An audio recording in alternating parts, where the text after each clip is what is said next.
Sejam bem-vindos a mais um Além do Arco-Íris. Sidney Fernandes e Carlos Luz. Alô, amigo ouvinte, estamos chegando para mais um programa Além do Arco-Íris, com reflexões em torno da doutrina espírita. Rogamos ao Senhor da vida, abençoe os nossos propósitos de bem servir. Estaremos hoje apresentando mais um estudo de caso baseado em artigo de Sidney Fernandes. Falaremos hoje sobre vários aspectos da mediunidade. Se você tem alguma sugestão para o nosso programa, envie seu e-mail para carloseduluz@uol.com.br. carloseduluz, tudo junto, @uol.com.br. Para mais esse programa Além do Arco-Íris, contamos mais uma vez com as presenças de Carlos Luz e Sidney Fernandes. Olá, amigos, estamos de volta para mais um programa. Sempre lembrando que a redação deste programa está a cargo de Carlos Eduardo Luz. Fantasmas aparecem. Bertram Pincus não tinha amigos, nem fazia questão de tê-los. Ele sentia aversão às pessoas, preferia a solidão e desprezava todos com quem tinha contato. Certa ocasião, ao submeter-se a uma anestesia geral, vivenciou uma EQM, uma experiência de quase morte, e de repente passou a ver e ouvir os mortos. Fantasmas que vagavam pela terra detectaram sua faculdade e passaram a assediá-lo, com o objetivo de obter sua ajuda para resolver algumas questões que ficaram pendentes aqui no plano físico.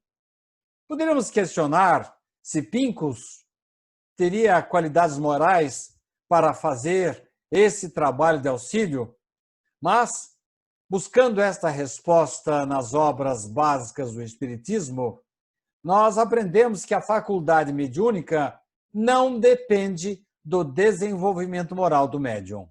Essas obras informam também que caso um indivíduo esteja tenso, doente ou nervoso em face de seus problemas existenciais, poderá, nesses casos, passar a perceber o mundo espiritual, mesmo sem ser um médium ostensivo. Isto é, aquele médium tarefeiro que se presta à comunicação contínua, sistemática com os desencarnados. É o chamado médium ostensivo. Isso também pode acontecer com pessoas que experimentaram doenças de longo curso ou mesmo quando se aproximam do desencarne, principalmente se considerarmos que todos portamos um grau mais alto ou mais baixo da mediunidade. Porque artistas, escritores ou compositores às vezes não se sentem inspirados para suas produções? É provável que seu habitual inspirador não esteja presente. Há casos, inclusive, de suspensão da mediunidade, porquanto ela nem sempre é permanente e apresenta-se de modo intermitente. Há vários casos de mediunidade, inclusive aqueles que a literatura policial anota, no caso de médiuns investigativos, como num caso que nós acompanhamos, em que o intercâmbio com os mortos permitiu que a médium passasse para a polícia o rosto do assassino, o da sua mulher, o local da morte da vítima e até o esconderijo da arma do crime. Agora, encerrando este texto, nós poderíamos perguntar: o contato com os espíritos tornou o nosso personagem inicial, Bertram Pincus, um homem de bem. E não é isso que nós procuramos? Com a mediunidade, nós temos que nos tornar úteis e nos instruir ao mesmo tempo. Mas, no entanto, de que adianta sermos elevados, termos uma elevada sensibilidade, se isso não nos torna melhores? Que importa acreditar na existência dos espíritos se esse contato não nos torna mais benevolentes, indulgentes ou pacientes? De que vale nós sermos médiuns bons ou bons médiuns se não somos médiuns bons? Se continuamos orgulhosos, invejosos, avarentos? Mais importante, antes de sermos excelentes instrumentos, é nós sermos médiuns bons, que pratiquem a renovação interior, que lute contra suas más tendências, enfim, de forma que a mediunidade o inspire a se tornar uma pessoa digna e espiritualizada. Carlos Eduardo Luz. A primeira pergunta que vem à nossa retina é esta: o que é mediunidade? Sidney, a palavra médium, né, ela vem ter origem do latim e ela quer dizer meio. Ela é um meio entre nós e o mundo espiritual. Em sua expressão mais simples, trata-se da sensibilidade à influência do mundo espiritual.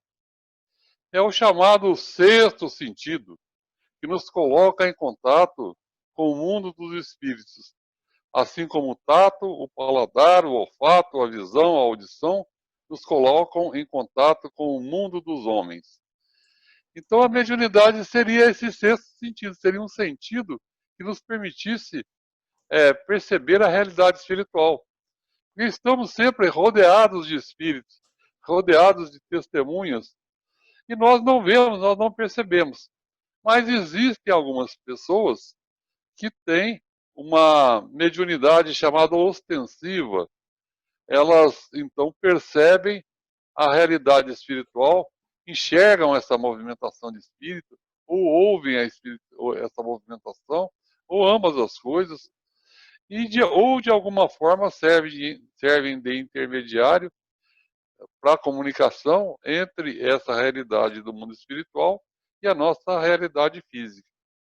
Então, mediunidade seria isso. Carlos, costuma-se falar no meio espírita que todos nós somos médiuns. Então, caberia talvez uma diferenciação entre essa tal mediunidade ostensiva da mediunidade, vamos dizer assim, mais intuitiva, né? Em que Kardec pergunta aos espíritos se os espíritos influenciam nossas vidas. E a resposta foi muito mais do que supondes. Isso ele quer dizer, então, que, de uma certa forma, todos nós podemos, num grau não tão elevado, de não tanta intensidade, mas todos nós teríamos condição de captar o pensamento ou até ser influenciado pelos espíritos dos mortos. Isso significa, Carlos, que todos somos médiuns? Sidney, essa sua referência ao Livro dos Espíritos foi muito interessante. Né? Que, inclusive, os Espíritos complementam, e muitas vezes eles que nos dirigem a vida. Né?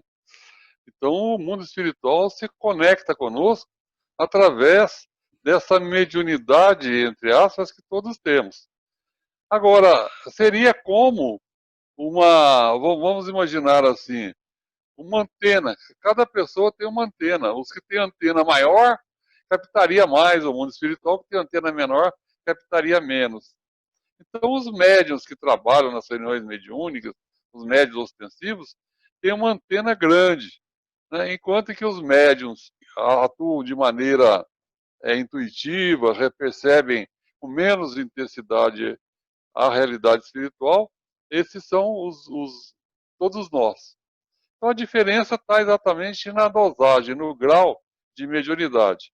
Podemos sim afirmar que todos somos médiuns, só que alguns têm mais sensibilidade e percebem com mais claridade a realidade espiritual.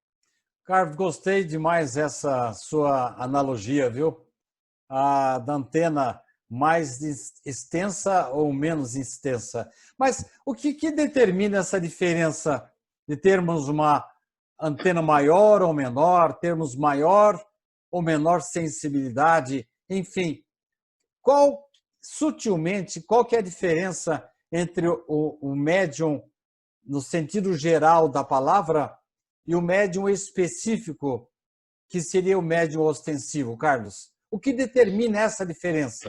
Bom, Sidney, e imaginemos alguém vestindo compacta armadura que o impeça de ver e ouvir o que se passa ao seu redor. É o que ocorre conosco quando reencarnamos. Vestimos denso traje de carne que inibe nossas percepções espirituais. O médium é alguém com uma abertura nessa blindagem, nesse vestimento. Mas mais uma das suas analogias, né, Carlos? Você é o mestre realmente. Essa é do Richard, viu, Cid? Tá certo. Essa aí é do nosso mestre Richard. Sempre nos lembrava nisso aí, né? É interessante. Mas voltemos aí à tal abertura dessa blindagem, Carlos. Essa abertura tem algum buraco assim no nosso corpo? Essa abertura é de ordem física? Sim, a mediunidade é uma faculdade espiritual inerente a todos os espíritos. Quando reencarnamos, fica sujeito às condições do corpo. Nesse aspecto, podemos dizer que é orgânica, por enquanto subordinada a uma estrutura física que não iniba o contato mais amplo com o mundo espiritual. Quer dizer, então, que a mediunidade tem, antes de mais nada, um componente físico.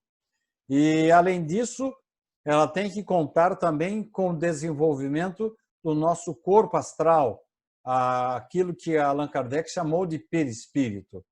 Muito bem, Carlos. Mas me diga uma coisa, essa abertura aí a que você se referiu, esse buraco aí no escafandro, tem algo a ver com hereditariedade? A questão de hereditariedade, às vezes, é interessante isso. Se a gente olhar os médiuns, às vezes a mãe é médium, a avó era médium, o filho é médium. Parece a gente, na prática, a gente enxerga aí que tem alguma coisa a ver de hereditariedade. Mas a mediunidade não se subordina à genética.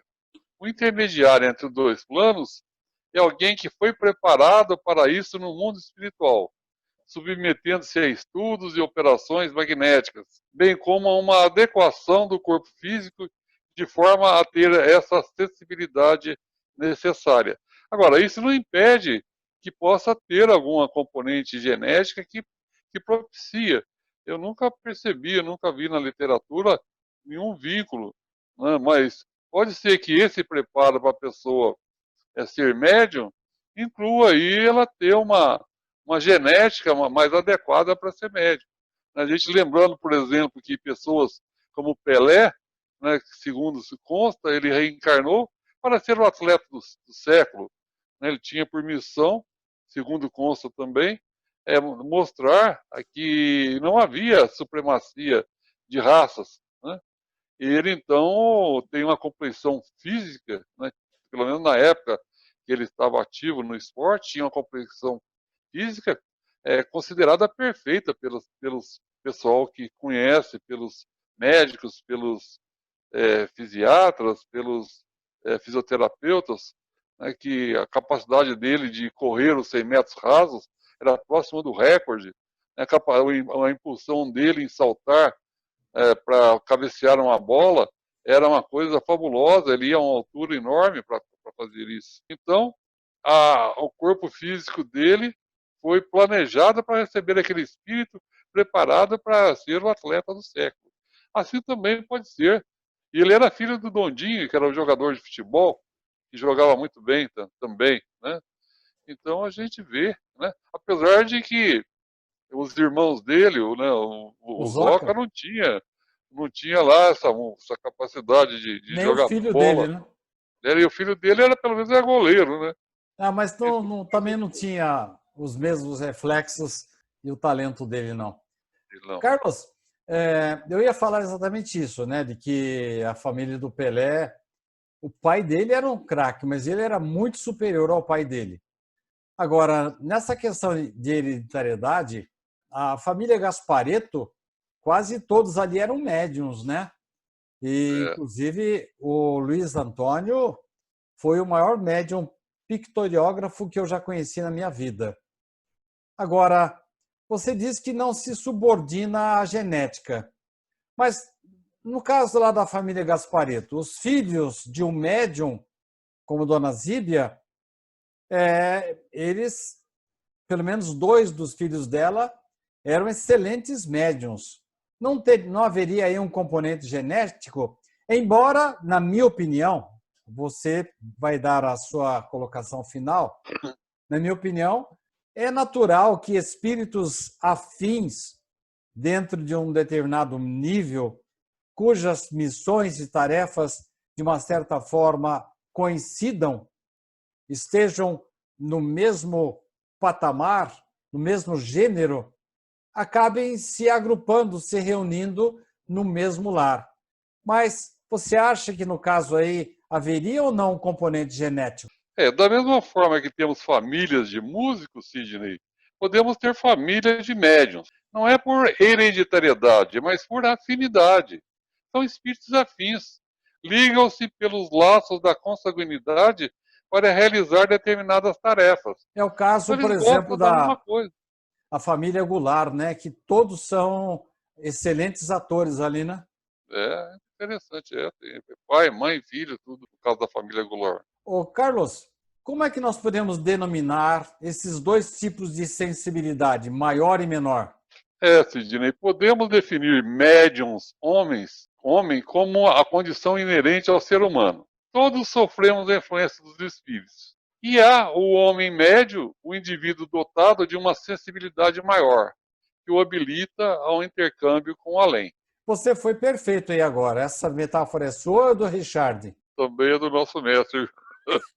Essa aqui agora a gente foi beber na sabedoria dele, viu, Muito bem. Sidney? Nós estamos chegando ao final do programa, Carlos. Será que não teria jeito de a gente usar termos diferentes para distinguir um do outro? Aquele médium que é genericamente médium e aquele que é especificamente médium? Não, porque são faculdades distintas em essência, apenas particularidades. Há pessoas que têm chamado o ouvido musical, né? Reproduzem qualquer música sem estudo. E há as incapazes de dedilhar a mais simples canção. Em ambos os casos, são características de uma mesma faculdade, a audição. Algo semelhante acontece com a mediunidade. Todos temos ouvidos para o mundo espiritual. Alguns ouvem melhor, habilitando-se à comunicação com os espíritos. Muito bem, Carlos. Nós estamos chegando ao final do programa e eu vou só citar aqui de um texto seu os sintomas que sugerem a mediunidade. Você encontrou isso, você dá a fonte aqui, no livro Mediunidade, Tudo o que você precisa saber, de Richard Simonetti. Ele traz alguns indicativos de mediunidade, como, por exemplo, enxergar vultos estranhos, ouvir sons de origem desconhecida, objetos que desaparecem e reaparecem, males físicos que vão e vêm, ideias estranhas e impertinentes, às vezes até distantes do nosso modo de pensar, que surgem em nossas mentes, sentimentos contraditórios, desentendimentos injustificáveis. De repente, um lar aí fica assaltado por situações desagradáveis, estava tudo bem. Então, eu diria, Carlos, ainda seguindo o seu texto, que descontando alguma dose de imaginação, que costuma marcar relatos dessa natureza, nós podemos considerar a possibilidade de estarmos diante de fenômenos mediúnicos envolvendo a interferência dos espíritos. Algumas pessoas se afligem e elas se julgam ruins da cabeça ou dificuldade de lidar com o tinhoso, né, nome que se dá para os maus espíritos. Então, nós lembraríamos, né, Carlos, que o Espiritismo é a abençoada luz que clareia os caminhos em relação a essas ocorrências, oferecendo-nos ampla visão do mundo espiritual com o conhecimento dos mecanismos que regem o contato entre os que vivem lá e nós que vivemos cá. Carlos, para encerrar o programa de hoje, você poderia indicar para os nossos ouvintes, nossos espectadores, quais os principais livros que tratam da mediunidade? Ah, sem dúvida, Sidney. Poderíamos indicar, então, o livro dos médiuns, né, que é uma obra básica, e o livro Mediunidade, tudo que você precisa saber, de Richard Simonetti, que é um livro que troca por miúdos, usa uma nomenclatura atual, e os problemas, os exemplos dele que o Richard traz nesse livro, são de pessoas vivendo nessa nossa época. Eu agradeço a sua atenção. Eu agradeço também ao Theo Oliveira, porquanto esse artigo que eu escrevi sobre os fantasmas, eu me inspirei numa observação do Theo, que tinha acabado de assistir a um filme, fala sobre o Bertram Pincus, e foi daí que nós acabamos por compor este texto que serviu de base para o nosso programa de hoje. Bem, Carlos, muito obrigado pela sua participação. Eu fico por aqui também e devolvo agora para o Theo Oliveira para o encerramento.